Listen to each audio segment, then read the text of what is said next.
My brother stole my girlfriend by framing me with a $15,000 cheating deepfake, until his drunken brag exposed a truth he never thought would surface. I'm a 28-year-old male, and grew up with an older brother. Let's call him Marcus, a 30-year-old male. When I say Marcus was the favorite child, I mean he was in teen favorite. You know those Reddit posts where people talk about their parents playing favorites? Yeah, multiply that by about 1,000. Looking back now, it's actually kind of insane how obvious it was. But when you're a kid growing up in that environment, you just think it's normal. Let me give you some examples of what I mean. When we were in high school, Marcus got caught stealing money from our mom's purse. Not just a few bucks, but $200.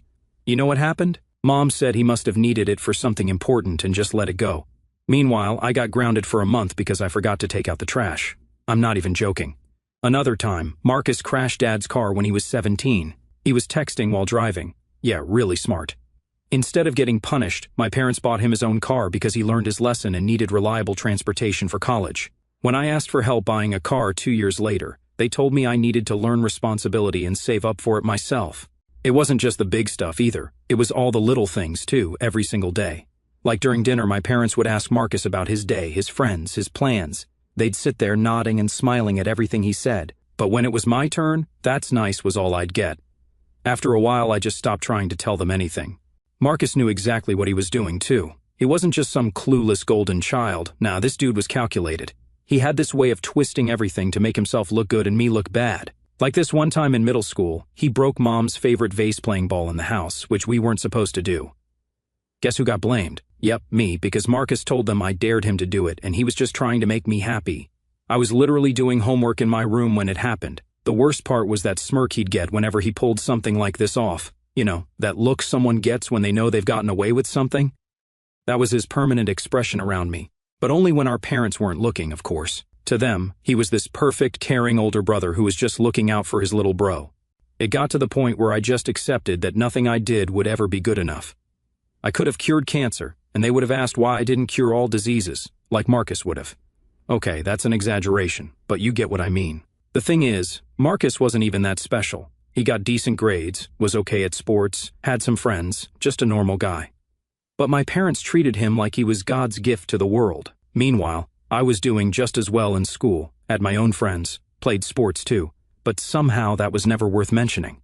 I tried talking to my parents about it once when I was around 16, bad idea. They told me I was being jealous and immature and that I should try to be more like Marcus. More like Marcus, that was their solution to everything. It became this running joke in my head, got a B instead of an A. Should have been more like Marcus. Girl turned me down for a date. Should have been more like Marcus. Raining outside? Well, if you were more like Marcus, it would have been sunny. Looking back now, I can see how all of this set up what happened later. How it made it so easy for him to do what he did.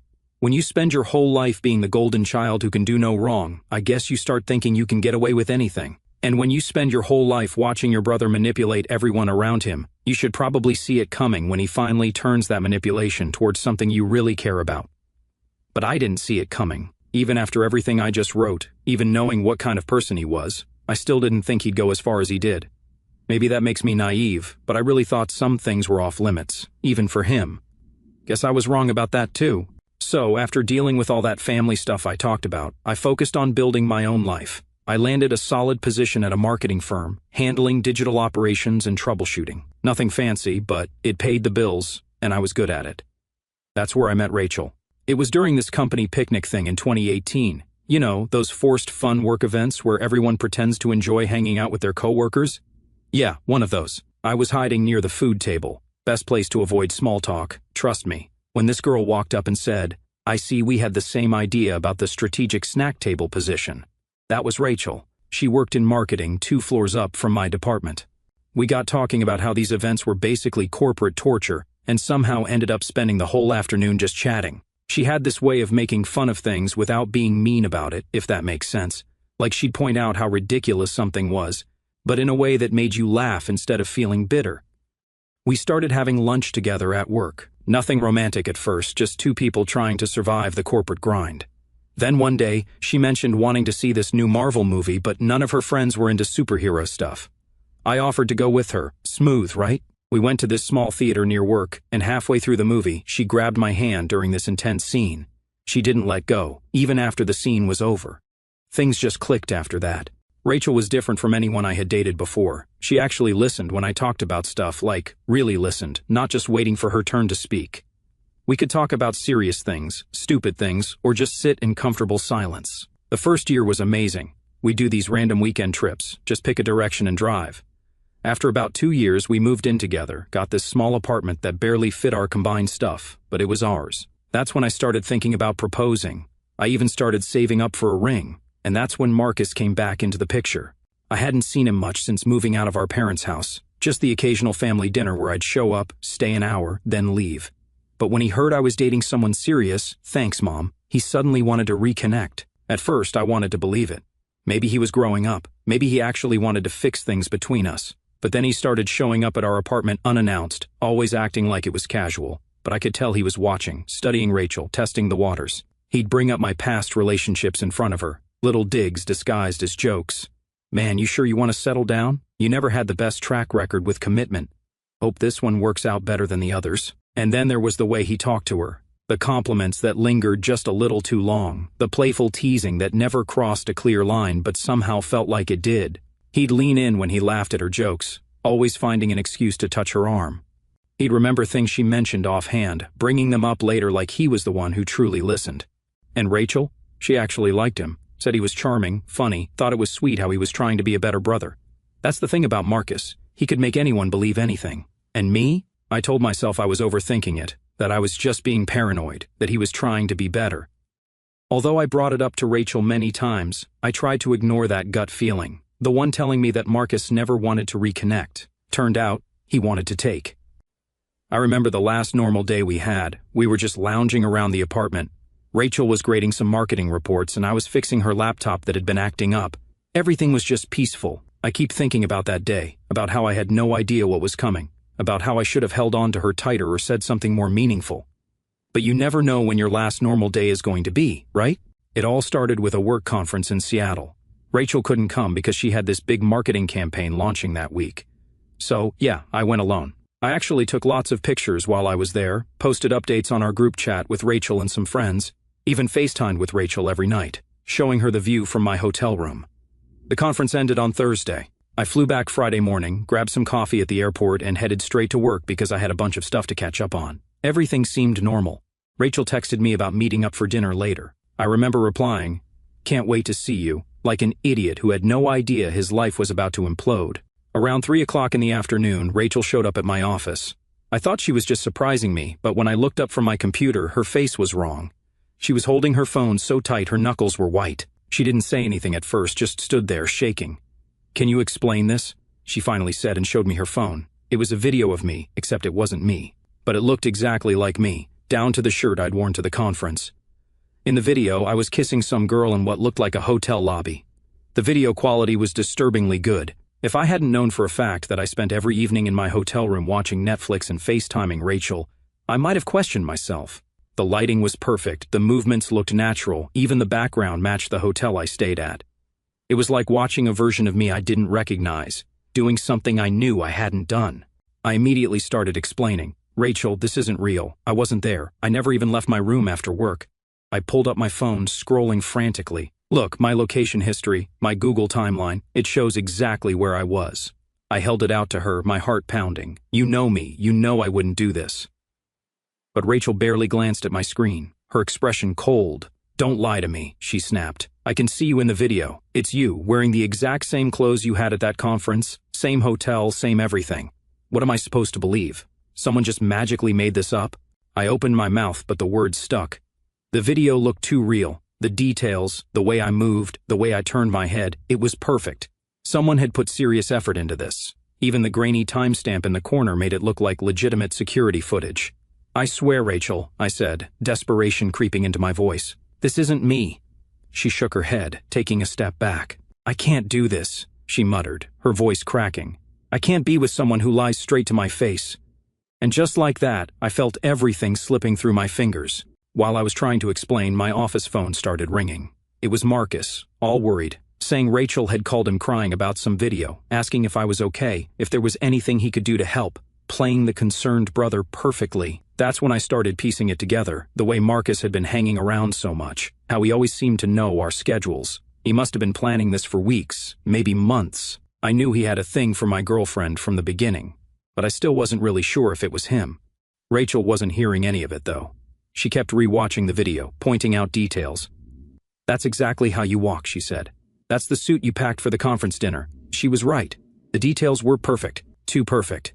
"Marcus warned me about this," she muttered, still staring at the screen. "He said you'd try to lie. He told me how guys always say it's fake when they get caught, that they start scrambling, throwing around excuses, trying to make you doubt what you're seeing with your own eyes." She looked up then, and the hurt in her face cut deeper than anything. I didn't want to believe him, but look at this. Look at you. What else am I supposed to think? I knew it. Marcus had gotten to her first. He had already poisoned her mind against me, setting the stage so no matter what I said, I'd sound like the guilty one scrambling to cover his tracks. And the worst part? He was the only person who could have done this. The only one who had access to me, my schedule, my clothes, my habits. The only one who had a reason to go this far. The worst part? Some of our coworkers saw Rachel crying in my office. Within an hour, everyone knew. You know how office gossip works. It spreads faster than a virus. By the end of the day, my boss called me in for a discussion about company values. I went home that night to an empty apartment. Rachel had packed a bag and gone to stay with her friend. The next morning, I got a message from Rachel saying she'd found more evidence. Marcus had somehow manufactured a whole trail, fake hotel receipts, more security camera footage, even faked text messages. He'd thought of everything. I stared at my screen, trying to make sense of it. Where had this even come from? How did he have access to all this? The receipts, the timestamps, the footage. It wasn't just some thrown-together attempt to frame me. This was deliberate. This took planning. And that's what made my skin crawl. The sheer amount of effort he put into this, the level of detail. How far had he gone? I couldn't just sit there. I needed answers. That night, I drove straight to Marcus's place, barely remembering the turns.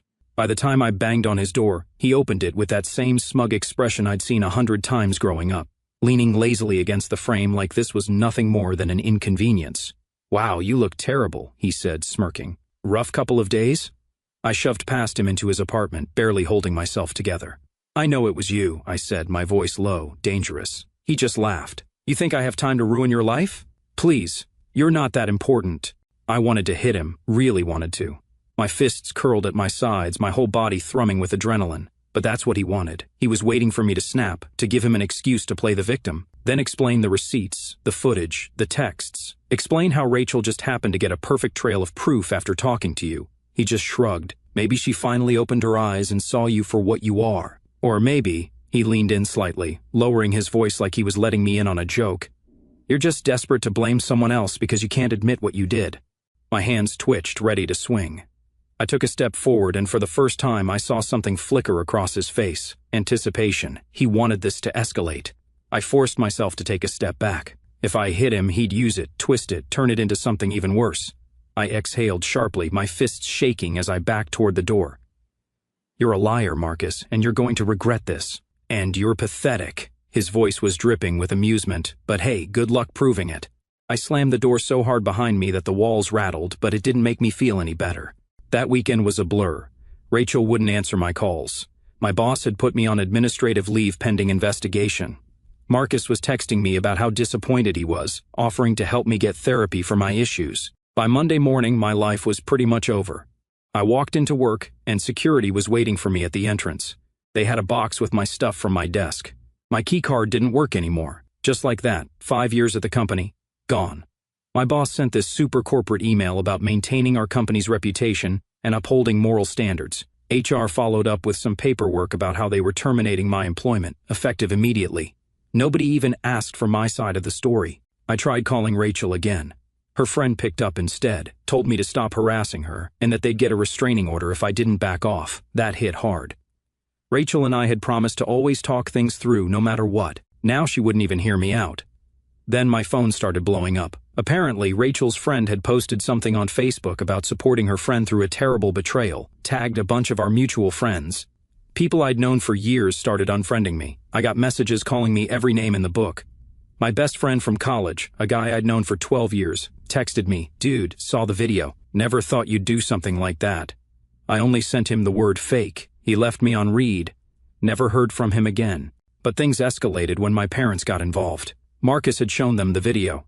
Instead of questioning why their perfect son had this video in the first place, they called to tell me how disappointed they were. My mom was crying about how she raised me better than this. I tried explaining everything. I showed them proof, my location history, the impossible timeline, the way Marcus had been acting strange for weeks. I pointed out all the inconsistencies, the details that didn't add up. But Dad just sighed, shaking his head like he was disappointed. You need to take responsibility for your actions instead of making excuses and blaming your brother. Mom wouldn't even look at me, her arms crossed tight, eyes fixed on the floor like acknowledging me at all was too painful. The silence from her hurt more than anything. My older sister Lisa, who lives in Canada and barely talks to any of us, was the only one who messaged me, saying something felt off about the whole thing. But she was dealing with her own stuff and couldn't really help. The next few weeks were a nightmare. I couldn't get job interviews because the story had spread through my professional network. My landlord heard about it somehow and decided not to renew my lease. Even my regular coffee shop started giving me weird looks. My savings were draining fast. Unemployment wasn't going to cover my rent for long. I started selling stuff, my gaming PC, my bike, anything that wasn't absolutely necessary. I kept thinking about all those times I'd helped other people when they were struggling, and now nobody would even answer my calls. The only person who stuck around was my friend Mike from the gym. He didn't buy the whole cheating story, said something about how Marcus gave him weird vibes. Mike was the only one who actually listened to me one night sitting in my half-empty apartment. Rachel had taken most of our shared stuff. I hit rock bottom, staring at my phone, watching people I thought were friends share posts about showing true colors and karma. That's when Mike called. "Pack your stuff," he said, "all of it. I'm coming over with my truck." I started to argue, but he cut me off. "Look, man, there's nothing left for you here. My cousin owns a gym in Portland, says he needs help running it. It's not marketing work, but it's something. We're leaving tomorrow." That's how I ended up throwing whatever I had left into Mike's pickup truck at 5 o'clock in the morning on a Tuesday. I left my key in the mailbox and drove away from 5 years of my life like it was nothing. That morning in Mike's truck, that was when my old life officially ended. Everything I thought I knew about loyalty, love, family, it all changed. But sometimes, you need to lose everything to see who's really got your back. Portland was nothing like I imagined. Mike's cousin, Dave, ran this old-school gym in a brick building that had definitely seen better days. No fancy machines or smoothie bars, just basic equipment, free weights and regulars who'd been coming there for decades. The first couple of weeks, I slept on Mike's couch. Dave let me work at the gym, mostly cleaning equipment, restocking supplies, basic maintenance stuff. The pay was terrible, but I didn't have many options. My marketing resume might as well have been toilet paper with all the bad references floating around. But slowly, the gym became more than just a job. The people there didn't know about my past, didn't care about some video or drama. They just cared if you showed up, put in the work, and treated others with respect. Mike and I talked about opening our own gym, something better than Dave's outdated setup. 6 months later, we launched with 3 working treadmills, a pile of free weights, and 0 customers. My marketing? Just flyers in coffee shops and blind hope. The first month, we barely covered half our expenses, but word spread. People liked our no-nonsense approach over the fancy corporate gyms. I started helping beginners with their form, realized I was good at it, and began offering personal training. Losing my marketing career might have been the best thing that happened to me. Less money, but for the first time in forever, I was actually happy. But my life really changed when I met Anna, a kindergarten teacher with a wrecked spine from working with kids all day. She showed up at the gym, nervous, admitted she had no idea what she was doing, and by the end of our session, she asked to train with me specifically. Over time, our sessions turned into conversations I looked forward to more than I wanted to admit. When Mike pointed out how much I talked about her, I realized I had feelings. The next session, I asked her out, and she just smiled and said, "I was wondering when you'd ask." Dating her was different. She never pushed about my past, just waited until I was ready. 6 months in, I told her everything, and instead of questioning me, she just hugged me and said, "Thank you for trusting me." That's when I knew she was the one. Then we moved in together. Her place, since it had a great balcony garden, and a cat, Princess, who liked me from day one. Eventually, I married her because when you find someone who truly sees you, you don't let them go. Now we've got twins, Ben and Sarah, age 4. They're basically tiny tornadoes that somehow learn to talk. Anna's amazing with them, obviously. I'm still figuring out this dad thing, but they seem to like me okay. The gym's doing great. Added a kids area so parents can work out while their kids play. Anna teaches a weekend yoga class now too. We're not rich, but we're happy. Built something real, something honest. I thought that was my happy ending. A normal life, a beautiful family, a successful business. I finally felt like I'd put the past behind me. But lately I got a message from an old friend. Let's call him Chris. Chris's message was just a video attachment with the text, "You need to see this." I almost deleted it without watching. Chris was part of my old life, hadn't talked to him since everything went down. But something made me click play. The video was shaky, filmed in some club back home, music blasting in the background, people shouting over each other. Then Marcus appears on screen, barely standing straight, hanging onto the bar for support. He's talking loud, showing off to some girls at the bar. "You want to hear something crazy?" Marcus slurs in the video. "Remember my brother? The one who moved away? Man, I really messed him up good. He's laughing like it's the funniest thing ever. Found this guy online, real professional with all that AI stuff. Cost me like $15,000, but worth every penny. Made this perfect video. Looked exactly like my brother cheating, even matched his clothes from his work trip." The girls don't look impressed, but Marcus keeps going. His girlfriend believed it immediately. Should have seen her face. Everyone believed it. Lost his job, his friends, everything just like that. He snaps his fingers and almost falls over. Best part? Nobody even questioned it. My parents still think he's the bad guy. They don't know their perfect son paid some Russian dude to make fake videos. More laughing. Chris's voice comes from behind the camera. "Dude, that's messed up. Why would you do that to your own brother?" Marcus gets this weird look on his face. "Because he had everything I wanted. Good job, nice girlfriend, everyone liked him. He didn't deserve any of it. I just fixed things." The video ends there. I knew he was behind everything, but I still watched it maybe 20 times, replaying every word, every smirk. And then it hit me, $15,000. My brother spent 15 grand to destroy my life. Not just on fake receipts or manipulated messages, but on something bigger. The way the video was made, how seamless it looked, how even I had doubted myself for a second. This wasn't some cheap trick. This was something else. I felt my stomach drop. That's when I finally understood. I just sat there, staring at my phone, my mind unraveling, until Anna found me. She watched it once, got real quiet, then asked what I wanted to do. Before I could answer, more messages started coming in. The video had spread. Chris showed it to some people at the club. They shared it around. My parents called first, Mom crying so hard I could barely understand her, Dad trying to apologize but not really knowing what to say, kept talking about how they should have known and how could Marcus do this, like they were the victims here. Then came the messages from old friends. "Man, I'm so sorry, and I should have believed you." Each one felt like a slap. Where was all this support 5 years ago? Rachel messaged too, a long emotional paragraph filled with guilt and regret. Apparently, after I left, she and Marcus got married. They even have a kid now. But her message felt different, less about apologies, more about urgency. She said she needed to tell me something important, that it couldn't wait, and asked if we could talk in person. Then she sent another message. "It's about your nephew." Nephew. That word hit me like a truck. I did the math in my head. The timing matched up.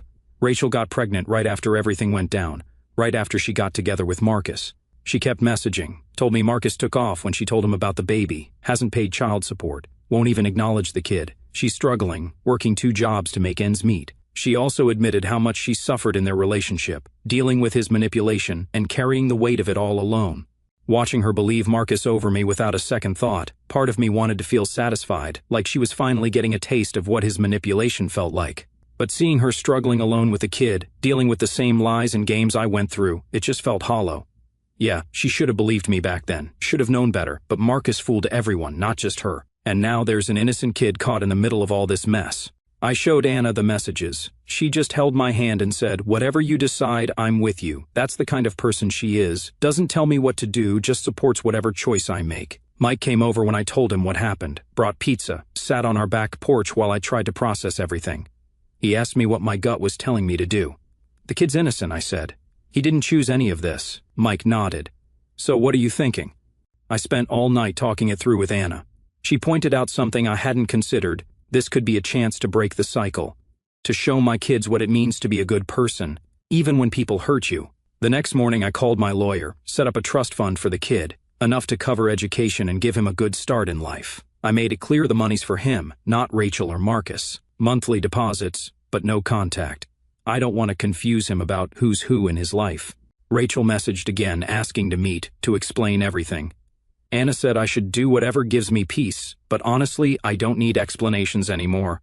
The video showed me everything I need to know. My parents keep trying to visit, want to meet their grandkids, try to make things right, but I can't risk letting them hurt my children the way they hurt me. Some bridges stay burned. I wrote Marcus a short message. I saw the video. Money's been set up for your son's future. Don't contact me again. He tried calling multiple times, left voicemails about being sorry, about changing, about wanting to make things right. I deleted them all without listening to the end. Tomorrow, I'm taking Ben and Sarah to the zoo. Anna's packing a picnic. Mike and his new girlfriend are coming too. That's what matters now. The family we chose, the life we built. The truth came out, but it didn't set me free or give me closure or any of that stuff. It just confirmed what I already knew. Sometimes there's no fixing the past. You just have to build something better for the future. Life's different now, but not in the way I expected. Getting your name cleared after 5 years isn't like in the movies. There's no big moment of victory, no satisfying revenge scene, just a lot of complicated feelings and messy situations to deal with. Rachel keeps sending photos of her kid, my nephew. He's got the same dark hair I had at that age. She says he loves dinosaurs and wants to be a firefighter. Each photo feels like looking at what could have been in some other version of my life where things went differently. The trust fund is set up properly now. My lawyer made sure it's airtight. Money goes directly to education and basic needs. Rachel can submit receipts for reimbursement but can't touch the principal amount.